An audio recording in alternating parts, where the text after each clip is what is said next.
All right, where are we? Where? Hi. Everywhere. Everywhere. Hi, everybody. Booked? I thought I was going to the cab. One more appointment first. We'll talk about your impressions of the fight tonight.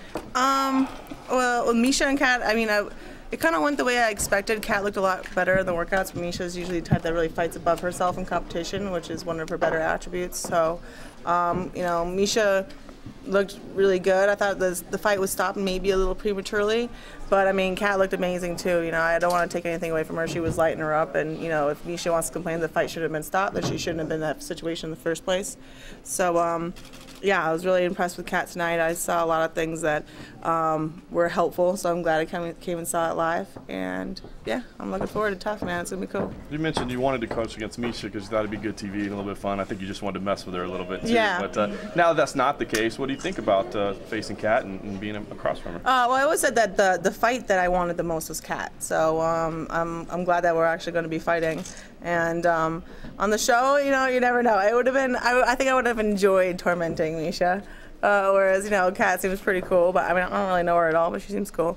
And yeah, it's going to be cool regardless of who I'm coaching against. It's such a unique and historical situation, which seems to be coming up a lot these days. But yeah, it's gonna be awesome regardless. I saw a lot of people on the internet saying there's no way either one of these girls could hang with Ronda. Did you take that impression away at all, or do you feel like she was going to be a worthy adversary? I mean, technically, Kat has a better record than I do right now. She's 8-0, I'm 7-0, and who is it? It was like Rashad and Lyoto. There were only two undefeated people fighting for the championship before, so this is something very uncommon and very special, and I'm happy to be part of it, and I always think of myself as the underdog regardless of what other people think. Sorry. Did you see anything with the submissions that Misha was trying to use to finish Kat that maybe sparked your eye as far as Kat's submission defense? Yeah, there were some things that Misha could have done better, that she was in some really good positions that she could have capitalized on a little better than she did. But it's easy to say that looking from the outside, you never really know. But yeah, if I was in a similar situation, I would think that it would have ended differently. Did you hear about the actual series making the move to UFC on FSN for The Ultimate Fighter next season, that it'll be in a new time slot on Wednesdays at 10 p.m. And what do you think about that? Yeah, I was actually there for the upfronts when they announced the launch of Fox Sports 1, and so I'm really excited to be one of the inaugural programs of the new channel. So yeah, it's a really cool position to be in because I don't know, I don't really know that much about the TV business or anything like that, but it's going to be really cool. Everyone from Fox is really excited about Fox Sports 1, and if TUF is one of the first shows that they're having on it, then it's going to be a great channel. It seems like you and Uriah developed a friendship. What did you think of the fight with Kelvin?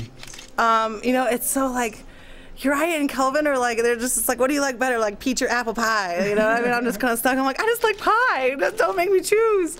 And, you know, Kelvin's adorable and awesome, and you can't help but be happy for him. And Uriah is an amazing guy. He came and stayed with us for a while, and we love him, you know. And it was a really, really good fight, man, and I expected Kelvin to really came out, and he showed a lot of heart, and I think that Uriah showed a lot of his tools that he has, but I don't think he implemented them as well as he could.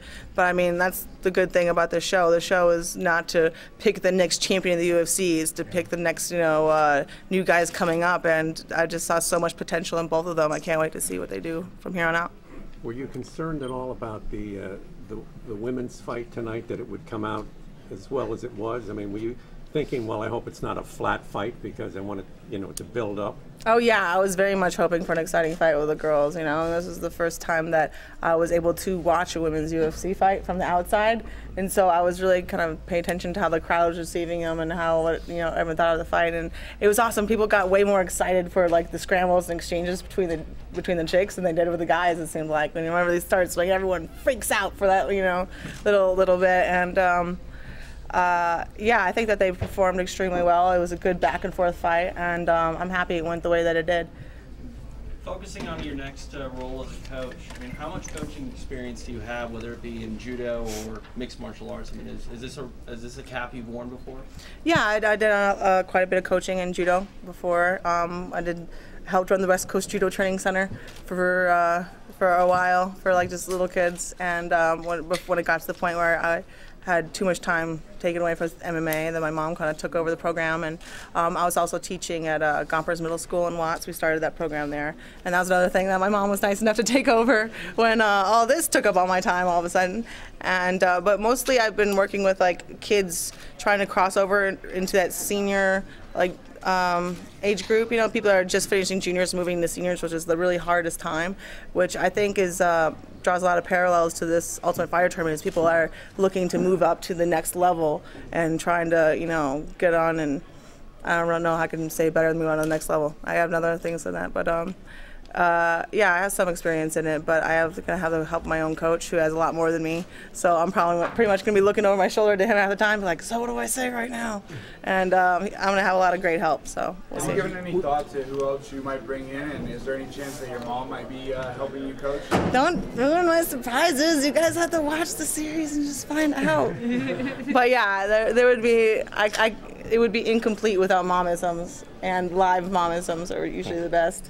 How do you feel about teaching guys and potential future opponents as well? I mean, I'm used to teaching guys that want to learn, you know, and I hope that the kind of guys that try out for this Ultimate Fighter are the kind that are willing to learn from women and are open-minded and don't give me a lot of trouble. And as for coaching future competition, it doesn't really bother me at all. I feel like we need the rising tide to lift all the boats pretty much right now, and so I want these girls to get as good as possible and get as much exposure as possible, and if it ends up being a detriment to me in the future, well, I just have to be that much better of a competitor. What techniques are you going to look for when you choose your team? I don't know. I really don't know yet. I don't think I'm going to try and look for people to be little copies of me. I'm going to try and look for people to be good versions of themselves, and I'm looking at everyone as overall, I think, as fighters to pick them. So you think more ground fighting, more stand-up? Does it matter? I don't think it matters. I don't favor one style over the other, you know, as someone who watches. Yeah. Me personally, I kind of do. But no, you don't know until you watch people fight. There's a lot of other factors that you look at besides people's speciality. Tryouts are Monday, you know. How deep do you think the class of women you're going to be picking from is going to be? I don't know. I mean, I have a lot of girls hitting me up saying that they're going, and I just found out that I'm not allowed to go to the tryouts. I was all planning to go, and I guess they don't usually have the coaches picked while they're having the tryouts. Like, this is a new thing that they know everything ahead of time. So I'm not going to be able to see any of them until they fight to get into the house. So I don't know. We'll see. Can you talk about what the response from the fans has been like since your first fight with UFC? Amazing. There wasn't anywhere I could walk today without people screaming, and, you know, screaming in a good way, not like, we hate you. I didn't really hear any of those. But yeah, the fan response has been amazing, and man, I'm just lucky. I'm lucky. I have no complaints, man. It's cool. I love it. Since there's men and women, do you know how many they're going to pick of each? Oh man, you're gonna make me sound like really uninformed. Well, you may not know. Is it 8 and 8, or are they gonna? Sounds like a great number. Why don't you stick with that? Do you have any expectations for what you think the dynamic's going to be like in house? People are trying to figure out, you know, is it going to be hijinks and, you know, guys and girls and sexual tension, or do you think like there's a responsibility on the women coming in to kind of set a tone that there is a professionalism to this and that they are still trying to carve their way out in the UFC? I think the series itself has kind of been going away from that kind of attention grabby, you know, reality TV-esque kind of genre, and more into just a documentary series on, you know, the toughest, most competitive tournament in martial arts. And I think that it's going to be very similar in this season, at least on my team, because I mean, I'm going to have to remind these girls that this is the first impression that you're setting. It's the first impression that you're setting for people, for women MMA fighters, because this is a lot of, like, you know, exposure that they're going to be getting. And, you know, if they're chicks, I mean, if they're the chick that was screwing around the house for the rest of their career, they're going to be known as the chick that was screwing around the house. And, you know, sponsors going to be looking at that. You know, everybody's going to be looking at that. So if you think it's $100,000 worth of that lay, then go for it. But I'm just going to remind them there's going to be a lot of very permanent consequences to how they carry themselves in the house. Have you had any pushback from your comments about Fallon Fox to the New York Post? Has UFC or anybody else come to talk to you about it? No, why would we? Oh, I was wanting to make sure there wasn't any policy violations with that. How would I have violated the policy? I think the first quote in the story. What was the quote? Oh, something with you used the term for it in male anatomy. I said pecker? Yeah. So, How would you like me to use it? Oh no, I was just wanting to make sure there's no fallout. No, I just wanted to make sure that I understood your question. How would you like me to phrase it? Oh no, I have no problem with it. I was Okay, yeah, no problem. Let's move on. Ronda, are you worried about any of your athletes, using alcohol in excess during the show? There didn't seem to be too much of that. Are you going to be regulating that on your team? Yeah, I mean, we're expecting them to hold themselves as professionals. I would expect them to be eating as professionals and behaving as such. They're not going to be eating Ben and Jerry's. They're not going to be chugging down, a bunch of Jack. And if they are, then I did a very poor job picking my team. Are they going to get the one beer after practice? They might if they're good. If they're good, I mean, it depends. I don't know. We'll see. If they're being if they're carrying themselves the way that we want them to, then we'll find ways to reward them. I don't know if one beer will do it or not. Sounds like you're taking the role of coach pretty seriously. You said as long as the guys are willing to learn from me and don't give me any trouble in regulating the alcohol. Big opportunity for you. Yeah. Kind of push the sport in the direction you see fit. Yeah, I think that people need to see that that we're serious about this and we're not just a bunch of hoodlums. Teach them armbar defense? We're going to teach them armbar everything and then a lot of other things as well. You mentioned Kat was the opponent that you wanted stylistically. What about her style is intriguing to you as an opponent? Oh, her stance. She's a southpaw, and in judo, that was a stance that I was used to fighting my whole life. If you're right-handed, that's how you stand in judo. So, yeah, I'm very much looking forward to that. It's not more a return to what's comfortable because I kind of had to relearn to fight people with an opposite stance in MMA. So, yeah, I'm really looking forward to setting up a whole lot more creative takedowns from that side. So we'll see. Southpaw Ronda Rousey. Except what? Southpaw Ronda Rousey. Me? Oh no! Why would I need to change for somebody else? They need to change for me.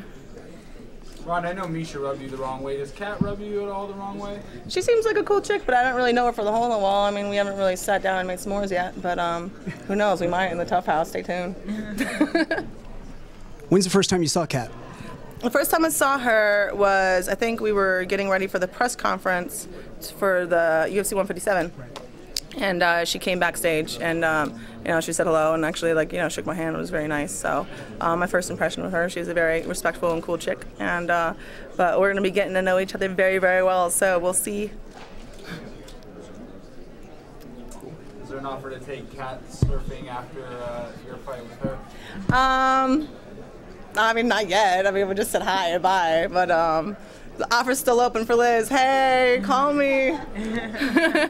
Thanks, Ronda. Thank you. Thank you. Good. Thank you, guys.